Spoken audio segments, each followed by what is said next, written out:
చదవబడినటువంటి లేఖన భాగాలు మొదటి సమూయేలు గ్రంథము 30వ అధ్యాయము మొదటి 7 వచనాలు, తిమోతికి రాసిన 2వ పత్రిక 3వ అధ్యాయము మొదటి 5 వచనాలు, సంకీర్తనలు 18 మొదటి నుండి 10 వచనాల వరకు గల వాక్య భాగం చదువుగా విన్నాం. ప్రియమైన దేవుని వారలారా, ఈ రోజున మనము కొద్ది నిమిషములు దేవుని వాక్యమును ధ్యానం చేసుకుందాం. మొదటి సమూయేలు గ్రంథము 30వ అధ్యాయము మొదటి 8వ వచనాన్ని మనము 8వ వచనం వరకు గల వాక్య భాగం చదివాము. అయితే మరి అందులో ఉన్నటువంటి వచనాలన్నిటినీ కూడా మనము ధ్యానము ఈ రోజున చేస్తాము.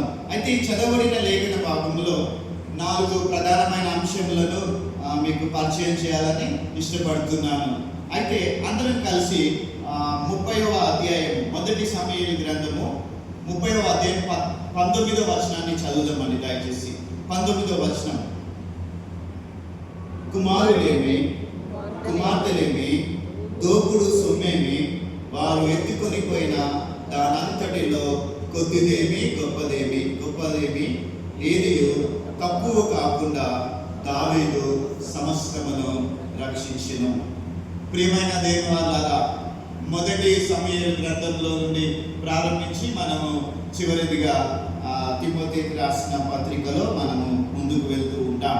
ఈ రోజున ఈ చదవబడినటువంటి లేఖన భాగంలో దావీదు జీవితం గురించి మనము ఆలోచన చేయనంటూ ఉన్నాం. ఆయన ఒక తండ్రిగాను, ఆయన ఒక రాజుగాను, ఆయన ఒక విశ్వాసిగాను, ఆయన ఒక యజమానిగాను ఆయన ఎలాగో ప్రవర్తించాడో, యేసుక్రీస్తు ప్రభుల వారిలో దావీదు యొక్క ఉద్దేశాలు ఎలాగ నెరవేర్చబడ్డాయో ఇవన్నిటినీ కూడా సరిపోలుస్తూ మీ ముందుకు మరి దేవుని వాక్యాన్ని తీసుకురావడానికి ఇష్టపడుతున్నాను.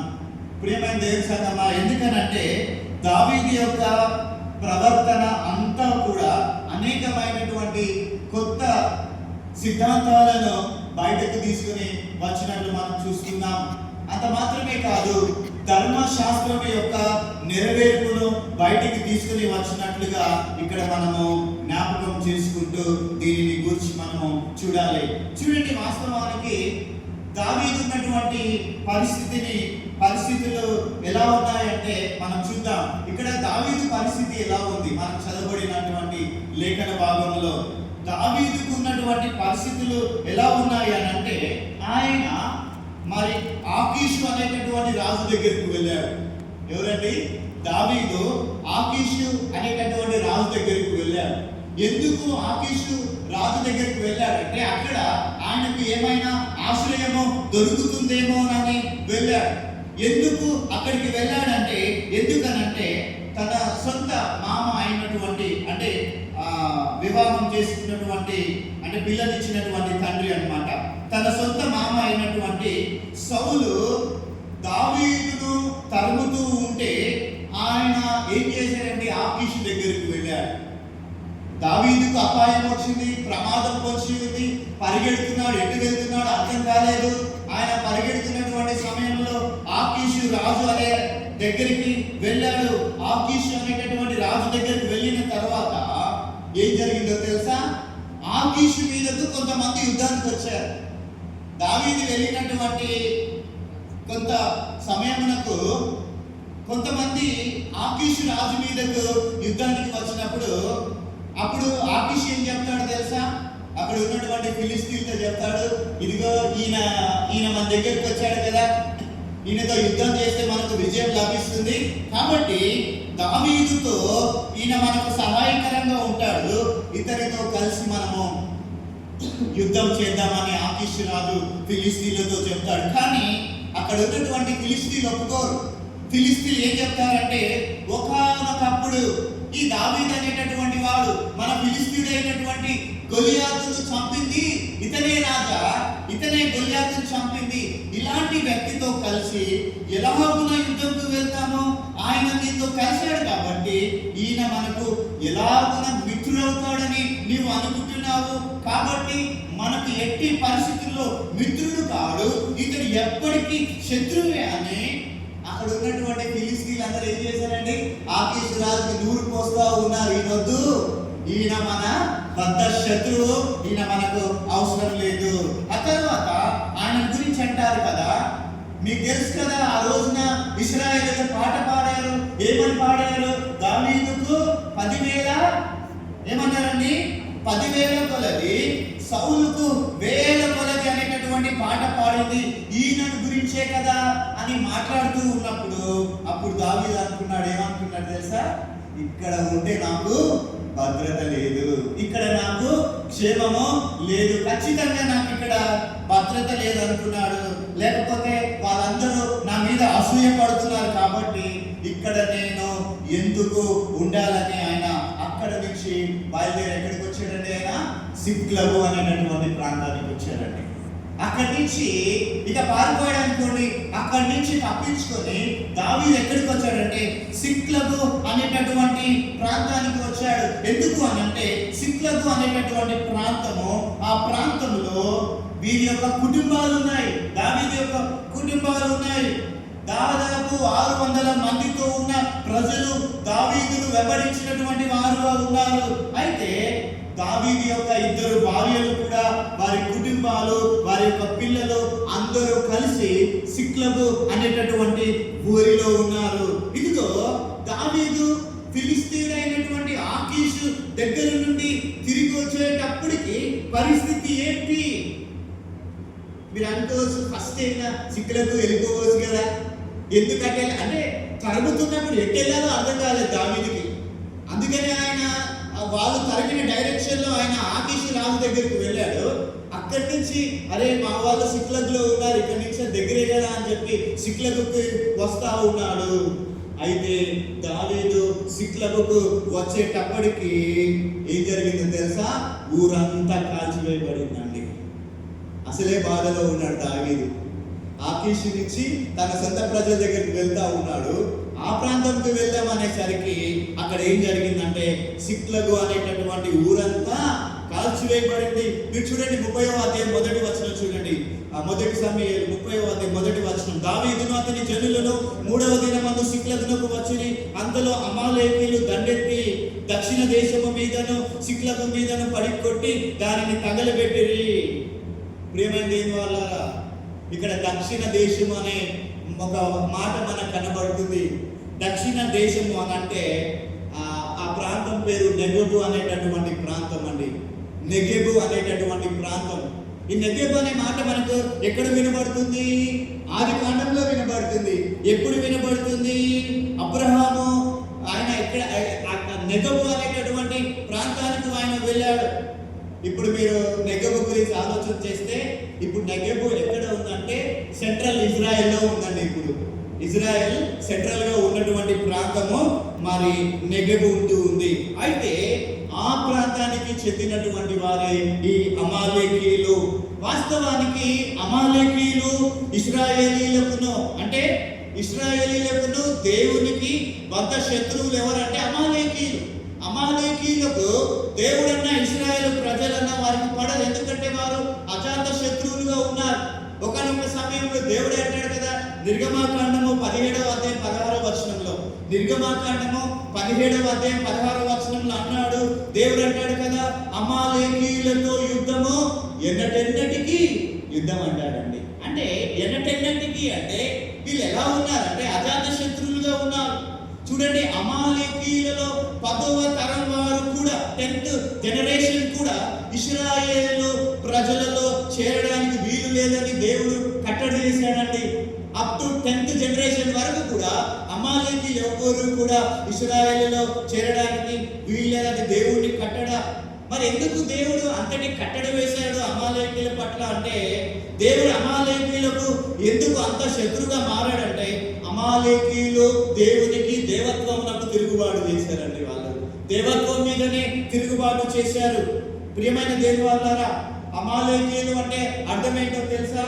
అమాలేకీయులు అంటే అర్థము తెలుగులో మనం చూస్తే ఇంగ్లీష్ లో హిబ్రూ నుంచి ఆ ట్రాన్స్లేషన్ ఇంగ్లీష్ తెలుగులోకి వచ్చేసరికి కొంత మారిందండి. అమాలేకీయులు అనేటటువంటి మాటకు అర్థం ఏంటంటే నాకే ప్రజలు, నాకేడి వారు. అన్నం తినేటప్పుడు ఎప్పుడు మన హ్యాండ్ని మనము ఇలా లిక్ చేస్తామండి, చాలా టేస్టీగా ఉంటే ఆఖరి ముద్దలు కూడా మనము టేస్ట్ చేస్తాం. అంటే మీరు ఇక్కడ నాకే ప్రజలు అని అర్థము, నాకిడి ప్రజలు. హిబ్రూ ట్రాన్స్లేషన్ లో చూస్తే people who liquors of blood, cruel people అని అర్థం అండి. అమాలేకీయులు అంటే ఏమీ లేకుండా తీసేసేటటువంటి వాళ్ళని అర్థం అండి. నాకే ప్రజలు ఏమీ లేకుండా తీసేసే వాళ్ళని అర్థం. మీకు తెలుసు కదా, హోషేయ గ్రంథంలో కొన్ని ప్రవచన పుస్తకాల్లో మిడతల దండ వచ్చి పడింది కదండి. మిడతల దండ వచ్చి పడితే ఏం జరిగిందండి? పొలం మీద పడింది అనుకోండి, ఒక్క గింజ కూడా మిగలుతుందండి, ఆకు కూడా మిగలదండి. అలాగనే అమాలేకీయుల ప్రజలు ఏం చేసేవారంటే, మరి వారు ఒక్కసారిగా దాడి చేసేవారు. వారు దాడి చేశారనుకోండి, ఏమి లేకుండా చేస్తారు అంటే వారు రక్తమును కళ్ళ చూస్తారు, పీల్చేస్తారు అని అర్థము. వాళ్ళు ఎలాంటి ఆనవాళ్ళు లేకుండా చేస్తారండి. ఏంటండి? వారు దాడి చేశారనుకోండి, ఎటువంటి ఆనవాళ్ళు లేకుండా చేసేస్తారు. చిన్నపిల్లలు మొదలుకొని వృద్ధుల వరకు వారు ఏం చేస్తారంటే కొంతమందిని చంపేస్తారు, కొంతమందిని వారు ఉపయోగపడతారంటే వారిని చెరుకు తీసుకుని వెళ్ళేవారు. స్త్రీలను కానీ, ఆడబిడ్డలను కానీ, యవన బిడ్డలను కానీ, పిల్లలను కానీ అమాలేకీయులు బందీలుగా తీసుకుని వెళ్తారు. తీసుకుని వెళ్ళి పని చేసే వారితో పనులు చేయించుకుంటారు. ఇది అమాలేకీయుల యొక్క లక్షణము.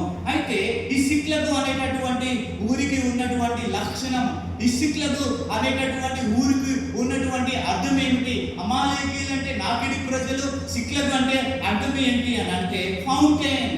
సిక్లగు అంటే అర్థము ఫౌంటైన్, లేకపోతే పోరింగ్ ఆఫ్ వాటర్ అని అర్థము. అంటే ఉబికేటటువంటి జలము, ఉబికేటటువంటి ఆ జలము అనేటటువంటి అర్థము సిక్లగు ప్రాంతంకు ఉంది. అయితే ఎప్పుడైతే అమాలేకీయులు దాని మీద దాడి చేశారో, ఇదిగో పొంగి పొర్లేటటువంటి ఆ సిక్లగు ప్రాంతమును కాల్చివేశారండి.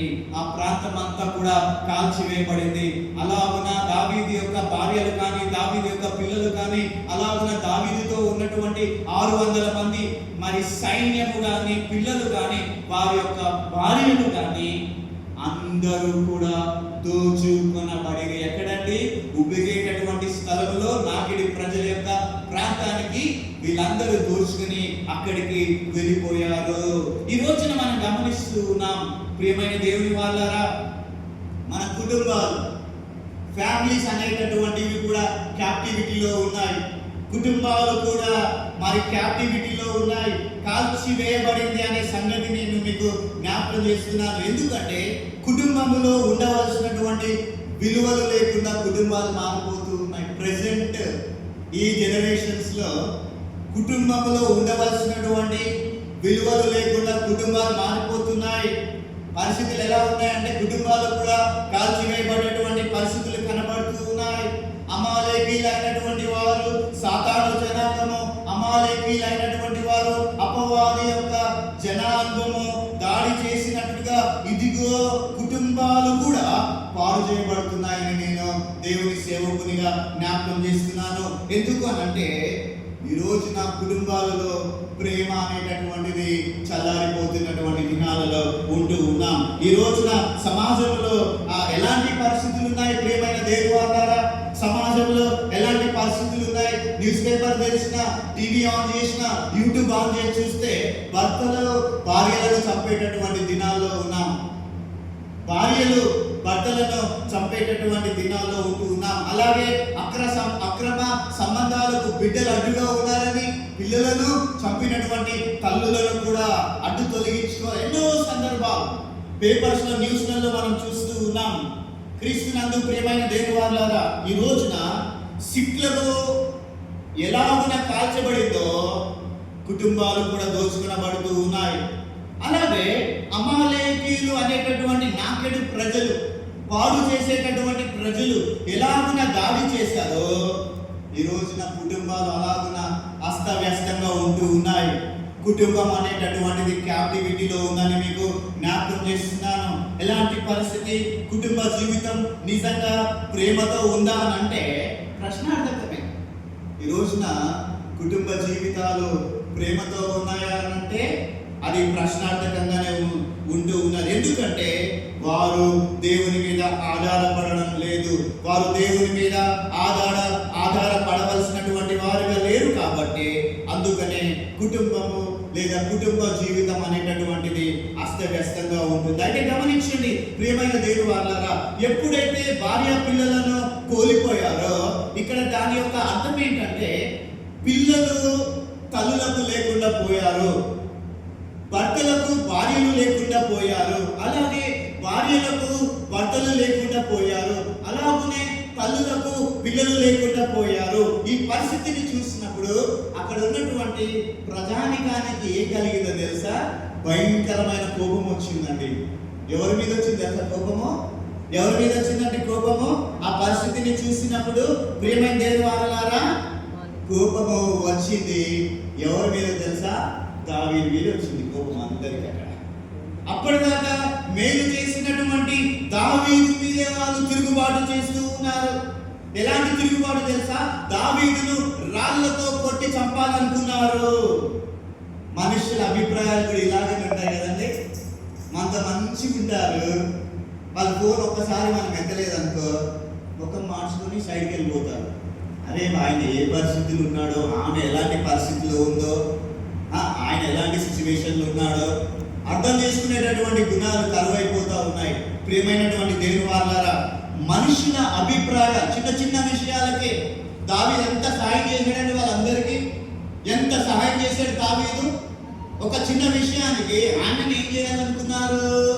మహారాణులు సహాయం చేసినటువంటి వాడు రాళ్లతో కొట్టి చంపాలనుకున్నారు.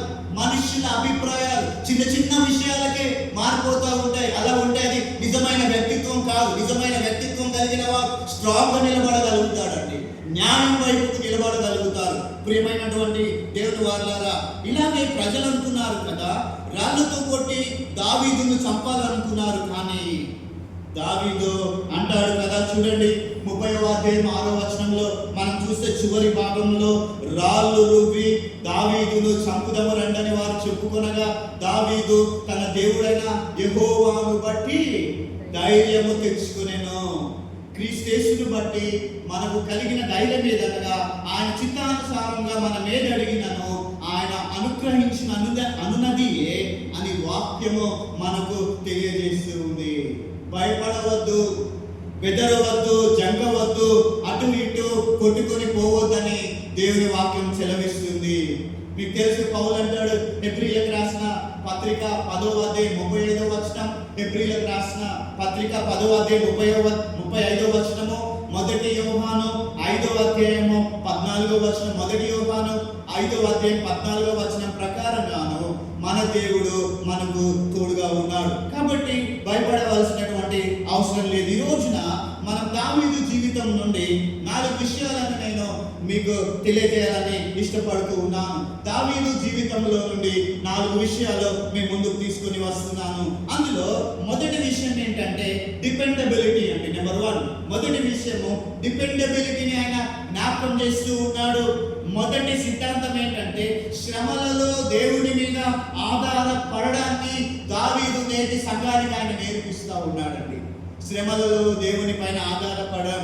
ఏ కుటుంబం అయితే పాడైపోతూ ఉందో, ఏ సమాజం అయితే పాడైపోతూ ఉందో, ఏ సమాజం అయితే అమాలేకీయులతో దోచుకొనబడిన సమాజంగా ఉన్నారో, అనగా ఇదిగో వారు అనేక సార్లు పాడు చేయబడినటువంటి వారిగా ఉన్నారు. వాళ్ళు ఆధారపడవలసింది రాళ్ళ మీద కాదండి. వారి కష్టం వచ్చింది, బాధ వచ్చింది, ఇప్పుడు వాళ్ళు ఆధారపడవలసింది రాళ్ళ మీద కాదండి. ఇప్పుడు వాళ్ళు ఆధారపడవలసింది పగ మీద కాదండి. వారు దేని మీద ఆధారపడాలంటే వారు దేవుని మీద ఆధారపడాలి. దావీదుని కొట్టి చంపే వాళ్ళు ఎందుకు ప్రార్థన చేయలేరండి? వాళ్ళు దావీదు మీద, మరి దావీదు మీద దేవుని మీద వాళ్ళు ఆధారపడలేరా? దేవుని వైపు వారు చూడాలి. చూడండి, దావీదు తన దేవుడైనటువంటి యెహోవాను బట్టి ధైర్యం తెచ్చుకొని, అక్కడ ఎంతమంది ఉన్నారు తెలుసా అండి? 600 మంది, 600 పీపుల్ రాళ్ళతో కొట్టి, ఇక చిన్న చితికా ఇంకొంతమంది ఉంటుంటారు. వాళ్ళందరూ దావీదును రాళ్ళతో కొడదాం అనుకున్నారు. దావీదు దేవుడిని బట్టి ధైర్యం తెచ్చుకొని, చూడండి ఒకసారి 30వ అధ్యాయం 7వ వచనం, 7వ వచనంలో, పిమ్మట దావీదు ఏఫోదు తెమ్మని యాజకుడగు అబీమెలెకు కుమారుడైన అబ్యాతారుతో చెప్పగా అబ్యాతారు ఏం చేశాడండి? ఏఫోదును దావీదు వద్దకు తీసుకొని వచ్చెను. ప్రియమైన దేవుని సంగమా, మొదటి భాగము మొదటి వచనం నుండి 10వ వచనం వరకు మీరు చూడండి. జస్ట్ మీరు గమనించండి. ఇక్కడ మనకి ఏం కనబడుతుందండి? గాడ్స్ గ్రేస్ కనబడుతుంది, దేవుని కృప, దేవుని దయ మనకు కనబడుతుంది. అలాగే దేవుని మీద ఆధారపడడాన్ని ఈ వాక్యంలో మనం చూస్తూ ఉన్నాం. కష్టాలలో ఎవరైతే దేవుని మీద ఆధారపడతారో దేవుడు వారికి సహాయం చేస్తాడు. మీరు ఇక్కడ గమనించండి. దావీదు ఏఫోదును తెమ్మన్నాడు. ఏఫోదు అంటే ఏంటండి? ఏఫోదు దేనికి సాదృశ్యము అని అంటే, ఏఫోదు అనేది దేవుని సన్నిధికి సాదృశ్యం. ఇది మీరు జ్ఞాపకం చేసుకోనండి. ఏఫోదు అంటే దేవుని సన్నిధికి సాదృశ్యము. ఏఫోదు అనేది యాజకత్వమునకు సాదృశ్యము. ఏఫోదు అనేది ప్రధాన యాజకుడు పైన నుండి ఇక్కడ నుండి ధరించేటటువంటి ఒక విధమైనటువంటి కోట్ లాంటిది. బ్యాప్టిస్ట్ సంఘ సిద్ధాంతం ఏంటంటే, పాస్టర్ గారు ఖచ్చితంగా సూట్ వేసుకోవాలి. అదే క్యాషిక్ వేసుకున్నాడు అనుకో, ఆయన ఏమంటాడు? ఈయన మన బ్యాప్టిస్ట్ వాడు కాదు, ఈయన మన సిఎస్ఐ వాడు, లూథరన్ వాడు అనుకుంటారు. సిఎస్ఐ లూథరన్ సిద్ధాంతం ఏంటంటే, వారు కోట్ వేసుకుంటారండి, వైట్ పైన నుంచి కింద వరకు. వారు ఏం వేసుకుంటారు? ఒక అంగీని వారు ధరిస్తారు ఆ సంఘాలలో. అలాగే దాని మీద ఏం వేస్తారంటే సర్ప్లస్ వేస్తారు. సర్ప్లస్ మీద ఏముంటుందండి? ఒక స్టోల్ ఉంటుందండి. స్టోల్ కింద నడుముకి ఏం కడతారు? నల్ల తాడుతో గడ్డిలు ఒకటి కడతారు. సో యాజకుని యొక్క రూపం అలాగున ఉంటుంది. ఇప్పుడు మీకు ఏఫోదు అర్థం కావాలంటే, ఎవరైతే అయ్యగారు తెల్లవారు దుస్తులు ధరించుకుంటారో సిఎస్ఐ లూథరన్ సంఘాల్లో, వారిని చూస్తే మీకు ఏఫోదు ఎలా ఉంటుందో మీకు అర్థమైపోతుంది. అలాగుననే యాజకుడు ధరించేటటువంటి ఆ సర్ప్లస్ లాంటిదే ఏఫోదు. చూడండి, ఏఫోదు దేనికి సాదృశ్యం అంటే దేవుని సన్నిధికి. ఆ ఏఫోదు మీద ఇశ్రాయేలు ప్రజల యొక్క 12 గోత్రాలకు సంబంధించిన 12 రాళ్ళు చెక్కబడి ఉంటాయండి. ఏఫోదు మీద ఏముంటాయండి? ఇశ్రాయేలు గోత్రములకు చెందినటువంటి 12 గోత్రాలకు సంబంధించినటువంటి 12 రాళ్ళతో చెక్కబడినటువంటివి. అంటే అక్కడ దాని మీద డిజైన్ చేయబడి ఉంటాయి అన్నమాట. ఎడమ పక్కన 6 ఉంటాయి, కుడి పక్కన 6 ఉంటాయి. 12 గోత్రాలకు 12 రాళ్ళు చెక్కబడి ఉంటాయి. ఎప్పుడైతే ఈ ఏఫోదును యాజకుడు ధరించుకుంటాడో, ఇశ్రాయేల్ ప్రజలందరూ ఏం అర్థం చేసుకుంటారు తెలుసా? దేవుని సన్నిధి మాకు తోడుందని అర్థం చేసుకుంటారు. మందసము ఉంటే ధైర్యం ప్రజలందరికీ. మందసము ఉంటే దేవుని సన్నిధి ఎలా ఉందనో వారు గ్రహించేవారు. ఏఫోదు ధరించాడంటే ఖచ్చితంగా దేవుని సన్నిధి మాకు తోడుగా ఉందని, ఇశ్రాయేలు ప్రజలందరినీ దేవుడు కాపాడబోతున్నాడని ఒక సింబలైజ్ అండి, ఒక సింబల్ అండి. ఆ సింబలైజ్ గా ఉందని తెలియజేస్తుంది. యుద్ధానికి వెళ్లే ముందు దావీదు ఏమంటున్నాడంటే, ఆయన రాళ్ళ వైపు చూడలేదు. యుద్ధానికి వెళ్ళేటప్పుడు ఆయన ఎవరి వైపు చూశాడు? దేవుని వైపు చూశాడు. తన దేవుని బట్టి ధైర్యం తెచ్చుకుని అంటాడు కదా, రండి యుద్ధానికి వెళ్దాము. ఎందుకనంటే అబ్యాతారుని అడిగినప్పుడు ఇదిగో తను ఏం చేశాడండి? చక్కగా రాజు అడిగిన వెంబడి ఆయన ఏం చేశాడు? ఏఫోదును పంపించాడు దావీదు దగ్గరికి. ఈ ఏఫోదును తీసుకొని వచ్చినప్పుడు, అది సైన్యం మధ్యలోనికి వచ్చినప్పుడు దేవుని శక్తి అందరిని ఆవరించి, దేవుని నామమునకు మహిమ కలుగును గాక. దేవుని శక్తి అందరిని ఆవరించింది. అయితే నేను చెప్తాను, ఇక్కడ ఏఫోదులో శక్తి లేదు, కానీ సర్వోన్నతుడైనటువంటి దేవుని శక్తి వాళ్ళందరిని ఆదరించిందండి కదా. చాలా మంది అనారోగ్యంతో ఉన్న వారికి ప్రార్థన చేసే ముందు నూనె రాసి ప్రార్థన చేస్తేనే వారికి చాలా బలం వచ్చింది. వారి పక్కన బైబిల్ పెడితే కొండంత బలం వచ్చింది. ఎందుకు? అది సింబలైజ్ అన్నమాట కదా. చాలా మందికి సైకాలజికల్ గా అనారోగ్యంగా ఉన్న వారిని హాస్పిటల్ తీసుకుపోగానే ఒకలాంటి ధైర్యం వచ్చేస్తుంది అంటే సైకాలజీ. ఇక్కడ వీళ్ళు కూడా ఏఫోదు ఎప్పుడైతే ధరించారో మానసికంగా వాళ్ళందరికీ ఒక ధైర్యం ఏంటంటే దేవుని సన్నిధి మాకు తోడుగా ఉన్నది. కానీ పండితులు కానీ వాక్యంలో చూస్తే ఈ ఏఫోదులో శక్తి లేదు, కానీ దేవుని శక్తి మీద దావీదు ఆధారపడ్డాడు.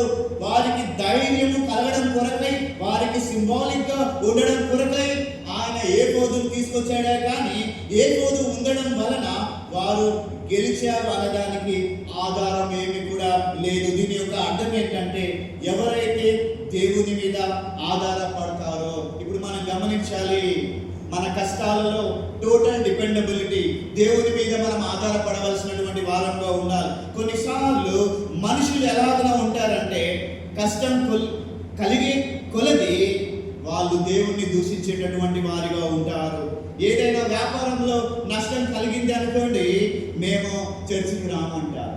ఏంటండి, వ్యాపారంలో నష్టం కలిగింది అనుకోండి దేవుణ్ణి దూషిస్తారు, చర్చిలో కూడా రామనుకుంటారు. అలాగున వారు పతనమైపోతూ ఉంటారు, విశ్వాస జీవితంలో వెనుకంజ వేస్తూ ఉంటారు. కానీ ఇక్కడ మొదటిగా దావీదు జీవితము ద్వారా మనకు జ్ఞాపకము చేయబడుతున్నటువంటి విషయం ఏమనగా, ఎక్కడైతే కుటుంబ జీవితము చెరలోనికి వెళ్ళిపోతుందో, ఎక్కడైతే పిల్లలు చెరలోనికి వెళ్ళిపోయారో ఆ కుటుంబాలు, ఆ ప్రజలు దేవుని మీద ఆధారపడాలి. ఇది విశ్వాసి యొక్క లక్షణము. ఇక రెండవది ఏంటంటే, ఆయన అంటాడు కదా, నేను గనుక ఇప్పుడు యుద్ధానికి వెళ్తే నాకు విజయం దొరుకుతుందా అని దావీదు అడుగుతున్నాడని.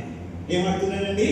ఇప్పుడు నేను యుద్ధానికి వెళ్ళాలని సిద్ధపడుతున్నాను, నేను యుద్ధములకు వెళ్తే నాకు విజయం దొరుకుతుందా? అప్పుడు యాజకుడు అబ్యాతారు అంటాడు కదా, లేదు, నిశ్చయముగా నీవు వెళ్ళు, నీకు విజయము ప్రాప్తిస్తుంది, నిశ్చయంగా నీవు యుద్ధములకు వెళ్ళు, దేవుడు నీకు తోడుగా ఉంటాడు.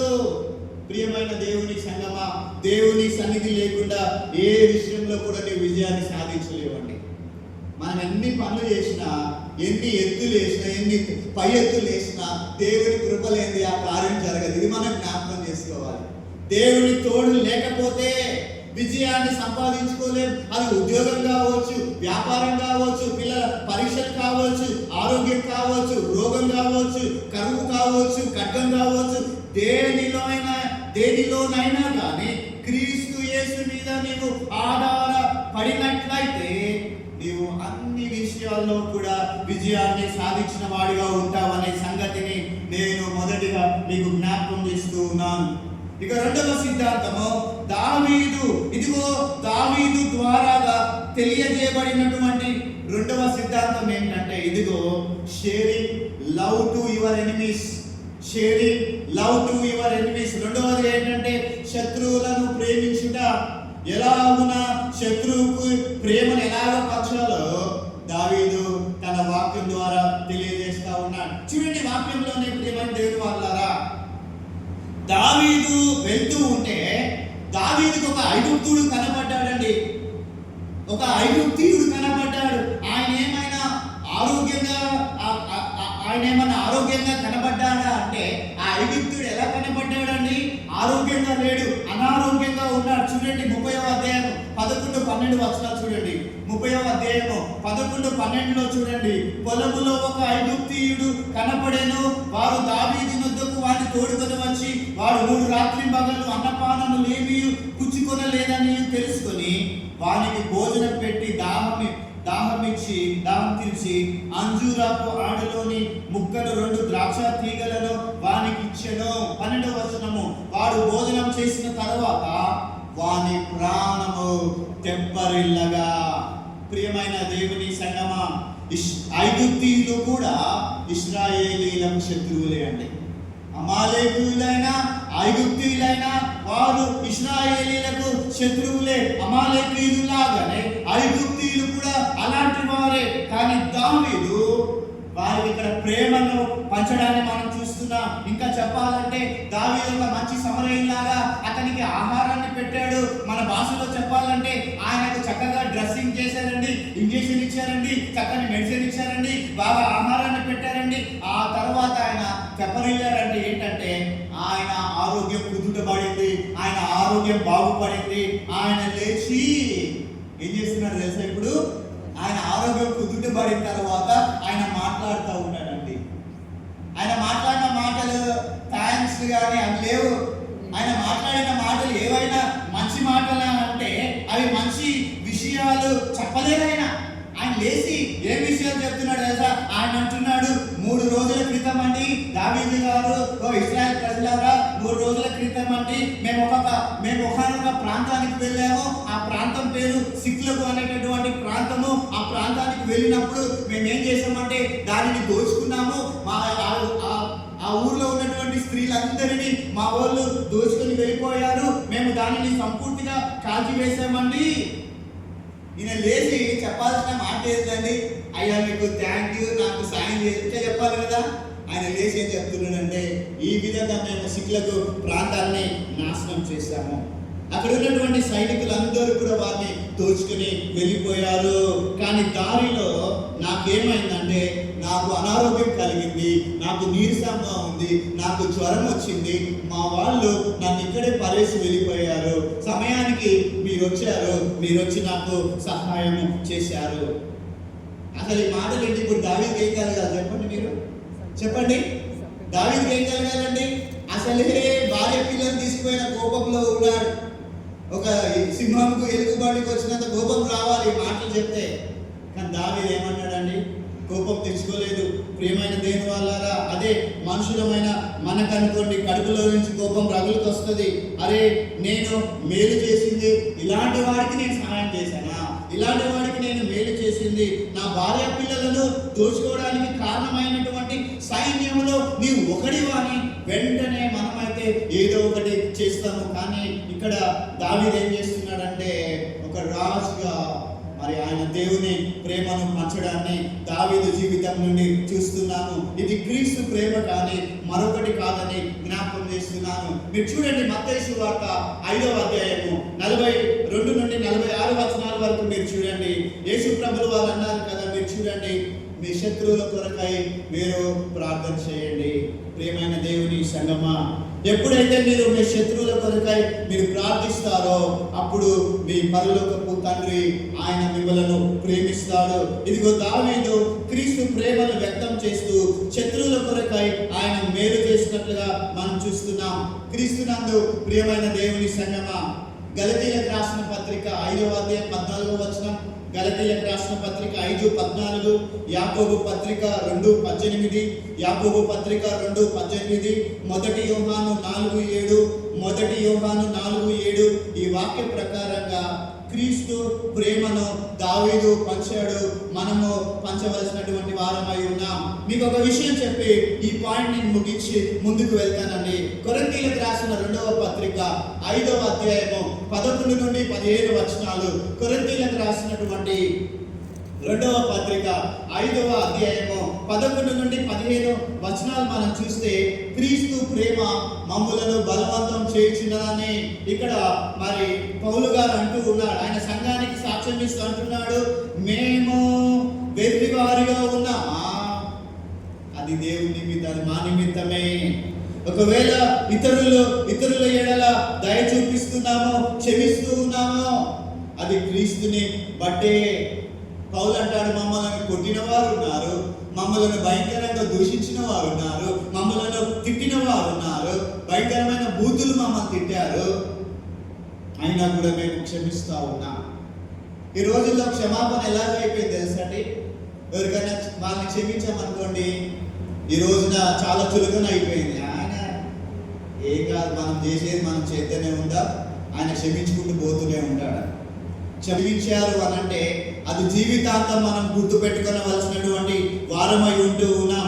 ప్రియమైనటువంటి దేవుని వాళ్ళారా, మరి ఇక్కడ దావీదును కూడా బలవంతం చేసింది అది ఏంటి అంటే, ఐగుప్తీయులు అంత ఘోరమైన కార్యం చేసినప్పటికీ, అంటే అమాలేకులు చేసినప్పటికీ, మరి అక్కడ ఆ దావీదు ఏం చేస్తున్నాడంటే అక్కడ మరి వారిని క్షమిస్తూ ఉంటాడు. ఇది మన కుటుంబాల్లో కొన్ని కుటుంబాలు చూస్తాం కదండి. కుటుంబాల్లో సమాధానం ఉండదు, సమాజంలో సమాధానం ఉండదు, సంఘములో సమాధానం ఉండదు. ఇలాంటి పరిస్థితులలో దావీదును మనము జ్ఞాపకం చేసుకోవాలి. అయితే ప్రియమైనటువంటి దేవుని వాళ్ళారా, ఎప్పుడైతే ఈ యొక్క దావీదు లాంటి మనస్తత్వాన్ని కలిగి జీవిస్తూ ఉంటామో, పోగొట్టుకున్నదంతటిని కూడా సంపాదించుకునేటటువంటి అవకాశం ఉన్నది. నీవు దేన్ని పోగొట్టుకున్నావో దానిని తిరిగి నీవు సంపాదించుకోవడానికి ప్రభువు అవకాశం ఇస్తున్నాడని జ్ఞాపకం చేస్తూ ఉన్నాడు. సిక్లగు అనేటటువంటి సారవంతమైనటువంటి ప్రాంతము, సిక్లగు అనేటటువంటి ఫౌంటైన్ లాంటి ప్రాంతము కాల్చబడిన స్థితిలో ఉండటాన్ని మనం చూస్తున్నాం. అంటే అర్థమేంటో తెలుసా? కుటుంబాలు విచ్ఛిన్నంగా ఉన్నాయండి. హైదరాబాద్లో నేను చూస్తున్నానండి, కుటుంబాలు ఎలా ఉన్నాయంటే బిజీ లైఫ్. పిల్లలు ఎలాంటి పరిస్థితిలో ఉన్నారో తల్లిదండ్రులు కనిపెట్టలేనటువంటి పరిస్థితి. పిల్లలు ఎలాంటి పరిస్థితిలో ఉంటూ ఉన్నారో కనీసము తల్లిదండ్రులు పిల్లలను కనిపెట్టలేనటువంటి పరిస్థితి. అనగా కుటుంబాలు పాడు చేయబడ్డాయి, కుటుంబ వ్యవస్థ పాడు చేయబడింది. దేవుని మీద ఆధారపడినప్పుడు ఖచ్చితంగా దేవుడు అటువంటి కుటుంబాలకు ఆయన సహాయము చేస్తాడు. రెండవదిగా దేవుని ప్రేమను పంచడము ప్రారంభించు దేవుడు అద్భుతమైనటువంటి సహాయాన్ని చేస్తాడు. ఇదిగో ఐగుప్తీయులతో దావీదు అంటాడు కదా, మీరందరూ సిక్లగుని దోచుకున్నావు కదా, ఐగుప్తీయులతో నీవు సిక్లగుని దోచుకున్నావు కదా, అయ్యా నేను నిన్నేమి చేయను, నీవు ఒక సహాయం చేయని అడుగుతాడు ఆయనని. ఏంటంటే ఆయన ప్రాణము తెప్పరిల్లిన తర్వాత దావీదు అతను ఒక సహాయం అడుగుతాడు. ఏం సహాయం అడుగుతాడు? ఇదిగో ఎవరైతే సిక్లగును దోచుకొని వెళ్ళారో వారు ఎక్కడికి వెళ్ళారో నీవు జస్ట్ మాకు దారి చూపించి చాలు అని అడుగుతారండి. దారి చూపించు. వెంటనే దావీదు అతని బృందం ఏం చేశారు తెలుసా? అతనితో కలిసి ప్రయాణం చేశారు. కొన్ని రోజులు ప్రయాణం చేసిన తర్వాత ఇదిగో దావీదు వాళ్ళందరినీ ఎదుర్కొన్నాడండి. అరే పాస్టర్ గారు ఇప్పుడే క్షమించమన్నారు కదా, మళ్ళా ఏంటి దావీదు వెళ్ళాడు యుద్ధానికి ఏది మీరు అనుకోవచ్చు. క్షమించేవాడే, కానీ అక్కడ ఎవరు ఉన్నారంటే తన ప్రజలు ఉన్నారంట. అక్కడ భార్యలు ఉన్నారు, పిల్లలు ఉన్నారు. ఇప్పుడు వారిని తీసుకొని బయటికి రావాలంటే ఖచ్చితంగా యుద్ధం జరగాల్సిందే. కొన్ని రోజులు ప్రయాణం చేసిన తర్వాత ఆయన ఎదుర్కొని ఇదిగో అమాలేకీయులతో పోరాడి వారందరినీ ఓడించి తనకు కలిగిన సమస్తాన్ని కూడా దావీదు ఏం చేశాడు తెలుసండి? తిరిగి సంపాదించుకున్నాడు. దేవుని నామమునకు మహిమ కలుగును గాక. యుద్ధం చేశాడండి దావీదు. వెళ్ళి యుద్ధం చేసి అక్కడ ఉన్నటువంటి తన వాళ్ళందరినీ కూడా దక్కించుకున్నాడు. అయితే ఈ మధ్యలో జరిగినటువంటి ఒక సంఘటన మీకు జ్ఞాపకం చేస్తాను. అయితే దావీదు యుద్ధానికి బయలుదేరుతున్నాడు కదా, ఎంతమందితో? అక్కడ ఎంతమంది ఉన్నారండి? అక్కడ ఎంతమంది ఉన్నారు? అక్కడ 600 మంది ఉన్నారు. 600 మందితో ఇప్పుడు దావీదు ఎక్కడికి? యుద్ధానికి వెళ్తున్నాడు. యుద్ధానికి స్టార్ట్ అయ్యి వెళ్ళారంటే 1 కిలోమీటర్ వెళ్ళగానే 200 మంది ఏమంటున్నారు తెలుసా? మాకు నీరసం వచ్చిందండి, మాకు జ్వరం వచ్చినట్టుందండి అని 200 మంది కుప్పకూలిపోయారు అక్కడే. ఏంటంటే 400 మందిలో 200 మంది అక్కడే అలసట చెంది కుప్పకూలిపోయారండి. ఇప్పుడు వాళ్ళందరూ మేము యుద్ధానికి రాలేమని చెప్పి కింద పడిపోయారు. They are desperately tired, they want rest అన్నమాట. వాళ్ళందరూ పడిపోయారు. సరే, ఇప్పుడు 400 మందితో యుద్ధానికి వెళ్ళాడంటే దావీదు భయపడడం లేదండి. 600 మంది ఉన్నప్పుడు ఎటువంటి ధైర్యం ఉందో ఇప్పుడు 400 మందితో వెళ్ళడానికి 600 మంది ఉన్నప్పుడు ఏ ధైర్యం ఉందో 400 మంది ఉన్నప్పుడు అదే ధైర్యంతో ఆయన యుద్ధానికి వెళ్ళాడు. 200 మంది లేరు కదా అని దావీదు దిగులు పడడం లేదు, కానీ తన దగ్గర ఉన్నదాన్ని బట్టి అతడు సంతోషించాడు, ధైర్యం పెంచుకున్నాడు. ఈ రోజున చాలా మంది ఏం చేస్తుంటారంటే చాలా సంపాదిస్తూ ఉంటారండి. చాలా సార్లు ఆస్తిని సంపాదిస్తారు. సంపాదించిన తర్వాత ఏదైనా ఒక స్థలంలో నష్టపోయారనుకోండి, నష్టపోయిన దాన్ని బట్టి బాధపడుతూ ఉంటారు, ఉన్నదాన్ని బట్టి సంతోషించారు కదా. రీసెంట్గా ఒక 2 years బ్యాక్ న్యూస్లో మనం విన్నాం కదండి. ఒక యవనస్తుడంట ఇంటర్మీడియట్ ఎగ్జామ్స్ రాసి మార్కులు తక్కువ వస్తాయేమో అని ఆత్మహత్య చేసుకున్నాడంటండి. ఏంటంటే మార్కులు తక్కువ వస్తాయేమో అని భయపడి సూసైడ్ చేసుకున్నాడండి పిరికోడు. వాడు చూస్తే మంచి గ్రేడింగ్లో పాస్ అయ్యాడు. వాడు రిజల్ట్స్ వచ్చాక మంచి గ్రేడింగ్లో పాస్ అయ్యాడు. మనుషులు దేవుని మీద ఆధారపడకపోవడాన్ని బట్టి ప్రేమను పంచకపోవడం, అలాగే వారికి కలిగిన దాన్ని బట్టి సంతోషించే వారిగా ఉండకపోవడాన్ని బట్టి మనుషులు పాడైపోతున్నారు. ఈ రోజున మనం జ్ఞాపకం చేసుకోవాలి, దావీదు 400 మందితో యుద్ధానికి వెళ్ళాడు, గెలిచాడు. తనకు కలిగిన సమస్తాన్ని కూడా యథావిధిగా ఎవరెవరైతే ఏమేమి పోగొట్టుకున్నాడో అందరిని ఆయన తీసుకొచ్చాడండి. 600 మంది ఉన్నారు కదండి ఆయనతో పాటు. వారి భార్యలను, వారి పిల్లలను, దావీదు భార్యలను, దావీదు పిల్లలను కూడా ఏమేమి పోగొట్టుకున్నాడో దావీదు అన్ని తిరిగి సంపాదించుకున్నాడు. దావీదు ఆయన సమస్తాన్ని కూడా తిరిగి రక్షించెను, ఆయన సంపాదించుకున్నాడు. అయితే వారు తిరిగి వస్తూ ఉండగా వారిలో కొందరు పనికి మారిన వాళ్ళు, ఏంటండి, యుద్ధం నుంచి తిరిగి వస్తూ ఉండగా 400 మందిలో కొందరు పనికి మాలిన వాళ్ళని వాక్యంలో ఉందని నేను చెప్పడం లేదండి. చూడండి, మూడవ సిద్ధాంతం ఏంటంటే, మూడవ సిద్ధాంతము దావీదు మనకేమో జ్ఞాపకం చేస్తున్నాడంటే వాల్యూస్ ఆఫ్ ఫెలోషిప్ అండి. Values of fellowship.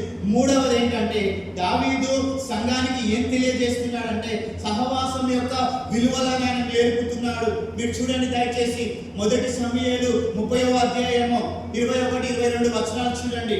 21-22 వచనాలు. అలసట చేత దావీదుని వెంబడించలేక బేసోరు వాగు దగ్గర నిలిచిన ఆ 200 మంది యొద్దకు దావీదు పోగా వారు దావీదును అతని యొద్దనున్న జనులను ఎదుర్కొనుటకై బయలుదేరి వచ్చెను. దావీదు ఈ జనుల యొద్దకు వచ్చి వారి యోగక్షేమం అడగగా దావీదుతో కూడి వెళ్ళిన వారిలో దుర్మార్గులను, పనికి మాలిన వారునైన కొందరు వీరు మనతో కూడా రాక నిలిచిరి కనుక తమ భార్యలను, పిల్లలను తప్ప మనకు మరలా వచ్చిన దోపుడు సొమ్ములో మనమేమి వారికి ఇయ్యము, తమ భార్యలను, పిల్లలను తీసుకుని పోవచ్చునని చెప్పాడు. ఇక్కడ గమనించాలి ప్రియమైనటువంటి దేవుని వాళ్ళారా, కొన్నిసార్లు ఈ లోక సమాజంలో, సహవాసంలో ఇలాంటి పరిస్థితులను మనం చూస్తూ ఉన్నాము. బలవంతులుగా ఉన్నవారేమో ఎక్కువ భాగాన్ని తీసుకుంటూ ఉంటారు. కొంచెము బలహీనంగా ఉన్నవారేమో వారిని ఏం చేస్తారంటే బలహీనుని అణచివేస్తూ ఉంటారు. ఈ రోజున మన భారతదేశంలో ఇటువంటి పరిస్థితులను మనం చూస్తూ ఉన్నాము. బలవంతుడు ఇంకా బలవంతుడిగా చేయబడుతూ ఉంటాడు. పేదవాడు కానీ, బలహీనుడు కానీ ఎప్పటికీ కూడా ఎన్నిక లేకుండా ఉండడాన్ని మనం చూస్తూ ఉన్నాము. దావీదు అంటాడు కదా, ఇదిగో వారి లక్షణము. వారితో పాటు వచ్చినటువంటి 400 మందిలో ఎవరైతే వ్యతిరేకిస్తున్నారో వారి లక్షణాన్ని దావీదు తెలియజేస్తున్నాడు. ఇక్కడ పనికి మాలిన వారు, దావీదు గుంపులో ఉన్నవారు, వారు కూడా ఏం చేశారు? యుద్ధానికి వెళ్ళారు. వారు కూడా యుద్ధం చేశారు. ఇదిగో వారు కూడా యుద్ధం చేశారు. ఇదిగో వారు కూడా ధైర్యం కలిగి ఉన్నారు. వారు కూడా దేవుని నామమున ధైర్యం తెచ్చుకున్న వారిలో ఉన్నారు. కానీ ఇక్కడ పరిస్థితి ఏంటంటే, వారిలో లేనటువంటి స్వభావం ఏంటంటే బలహీనుడిని, వెనకబడిన వాడిని చేర్చుకునేటటువంటి స్వభావం లేదు. ఈ రోజున కూడా చాలా మందిని సమాజంలో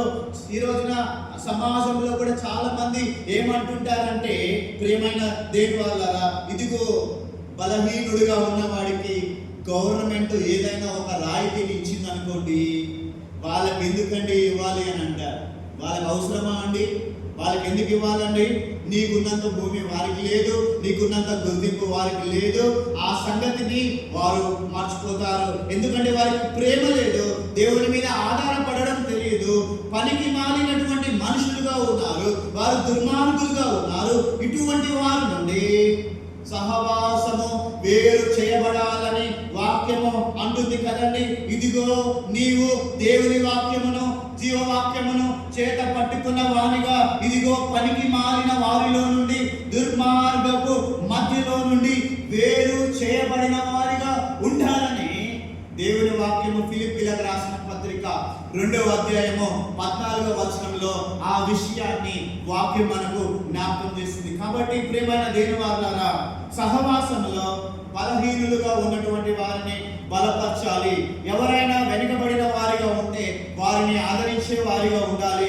దావీదు అంటాడు కదా, లేదు లేదు, మీ దుర్మార్గపు మాటలు మీరు మాట్లాడకండి, మీరు దుర్మార్గపు మాటలు మాట్లాడవద్దు. సామాను దగ్గర ఉన్న వాని యొక్క భాగం ఎంతో, యుద్ధానికి వెళ్ళిన వాని యొక్క భాగం కూడా అంతే అంటారండి. ఏమంటారండి దావీదు? సామాను దగ్గర ఉన్న వాని యొక్క భాగం ఎంతో, యుద్ధానికి వెళ్ళినటువంటి వాని యొక్క భాగం కూడా అంతే. ఆ రోజున దావీదు పెట్టినటువంటి సిద్ధాంతము ఈ రోజుకు కూడా యూదా జనాంగంలో కొనసాగుతూనే ఉంది. అంటే అర్థం ఏంటంటే, ఎవరైతే యుద్ధానికి వెళ్ళరో వాళ్ళకి ఎంత భాగం వస్తుందో, ఇంటి దగ్గర ఉండి కుటుంబాన్ని కాపాడుతూ ఉన్నారో వాళ్ళకి కూడా అంతే భాగం వస్తుందండి. యేసుప్రభు కూడా ఒక ఉపమానంలో చెప్తారు కదా, ఏమంటాడండి? యేసుప్రభు ఒక ఉపమానంలో తోటలో పనిచేయడానికి పిలుస్తారు కదా, మొన్నటి నుంచి పనిచేస్తున్న వాడికి అదే శాలరీ, కొత్త వచ్చినోడికి కూడా అదే శాలరీ. కొత్త పాత లేదు దేవుని దృష్టిలో, అందరూ ఒకటే.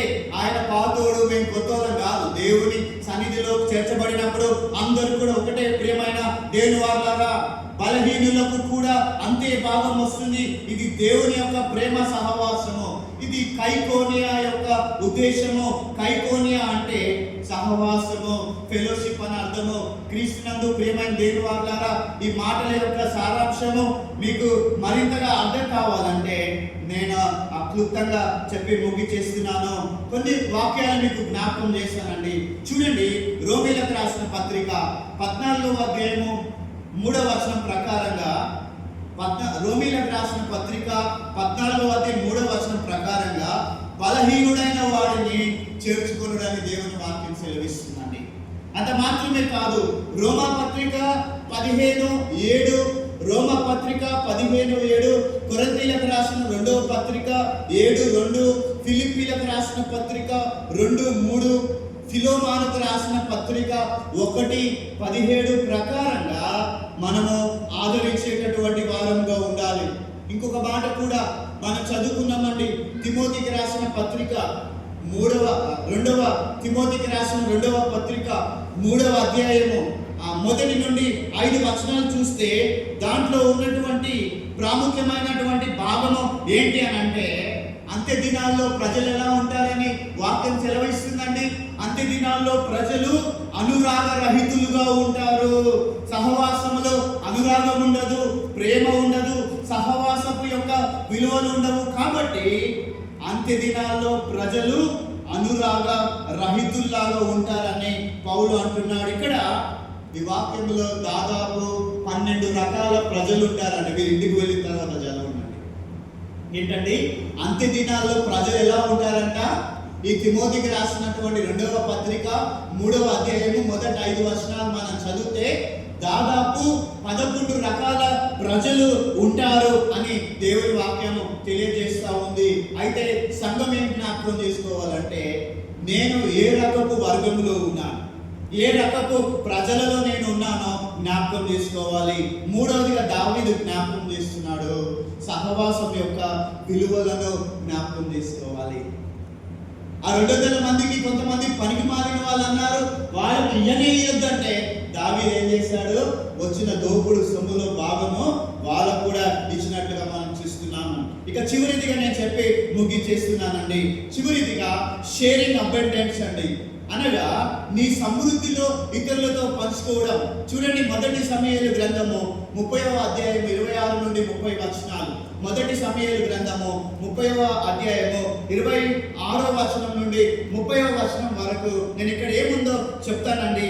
ఈ వాక్యంలో ప్రియమైన దేవుని వారలారా, దావీదు సిక్లగుకు వచ్చినప్పుడు దోపుడు సొమ్ములో కొంత తన స్నేహితులైన యూదా పెద్దలకును ఏర్పరిచి, యెహోవా శత్రువుల యొద్ద నేను దోచుకొనిన సొమ్ములో కొంత ఆశీర్వాద సూచనగా మీకు ఇచ్చుచున్నానని వారికి పంపించెను.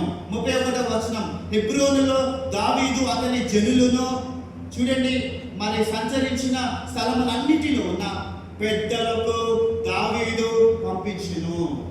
పెద్దలకు, ఇక్కడ యుద్ధానికి పెద్దలకు ఏం సంబంధం లేదండి.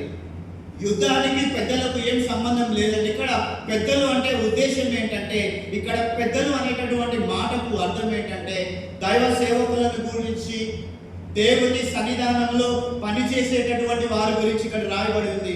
వాస్తవానికి ఇక్కడ ఉన్నటువంటి పెద్దలెవ్వరు కూడా యుద్ధానికి వెళ్ళలేదండి. అయినప్పటికీ దావీదు ఏం చేశాడంటే ఆల్రెడీ అందరికీ పనిచేశాడండి. అందరికీ పనిచేశాడు. పంచిన తర్వాత దావీదుకున్న మంచి గుణం ఏంటో తెలుసా? అందుకనే షేరింగ్ అబండెన్స్. దావీదు తన సమృద్ధిలో నుండి ఏం చేశాడంటే, దావీదు మొదట యుద్ధానికి వెళ్ళేటప్పుడు ఎవరితో ప్రార్థన చేయించుకున్నాడండి? దావీదు అబ్యాతారుతోటి యుద్ధానికి వెళ్ళొచ్చు అంటే వెళ్ళు, ఏఫోదులు తెప్పిమంటే తెప్పించాడు కదా. ఎవరైతే సంఘములో ఉండి ప్రార్థన చేస్తున్నారో, ఎవరైతే సంఘ పరిచర్య చేస్తున్నారో, ఎవరైతే సంఘములో దావీదు కొరకు ప్రార్థన చేస్తున్నారో, దావీదు మర్చిపోలేదండి. హెబ్రోనులో ఉన్న పెద్దలకును, అక్కడ ఉన్నటువంటి పెద్దలకును దావీదు ఏం చేశాడు తెలుసా?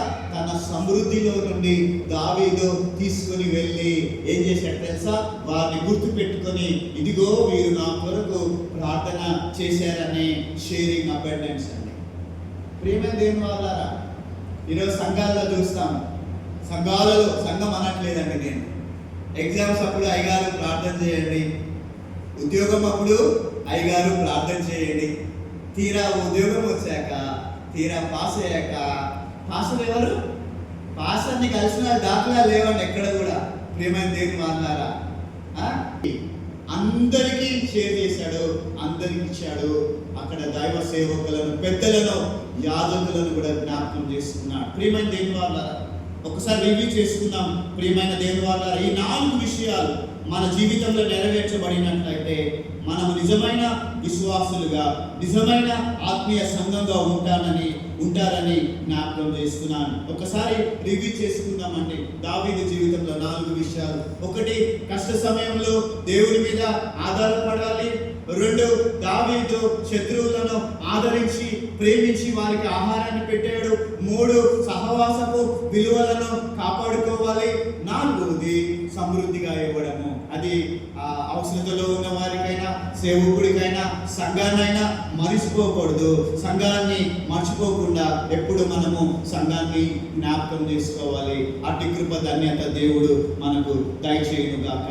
దావీదుకి ఇచ్చిన ఆశీర్వాదాలు దేవుడు మనందరికీ దయచేయునుగాక. దేవుడు మనలందరినీ అత్యధికంగా దీవించి ఆస్వాదించునుగాక.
మాకు కావాల్సిన దినాహారం నేడు మాకు దయచేయము.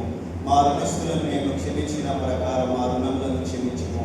మమ్మల్ని శోధనలో తేక కీడు నుండి తప్పించము. ఎందుకంటే రాజ్యము, బలము, మహిమ ఆమేన్. తండ్రి, కుమార, పరిశుద్ధాత్మ త్రియేక దేవుని కృప, కాపుదల, మీ సన్నిధి, సహాయం, దైవ దీవెనలు కూడి వచ్చిన విశ్వాస సమూహం అంతటికి నీ రాకడ పర్యంతం మా అందరికీ మీ దైవ కృప తోడై నీడయుండును గాక.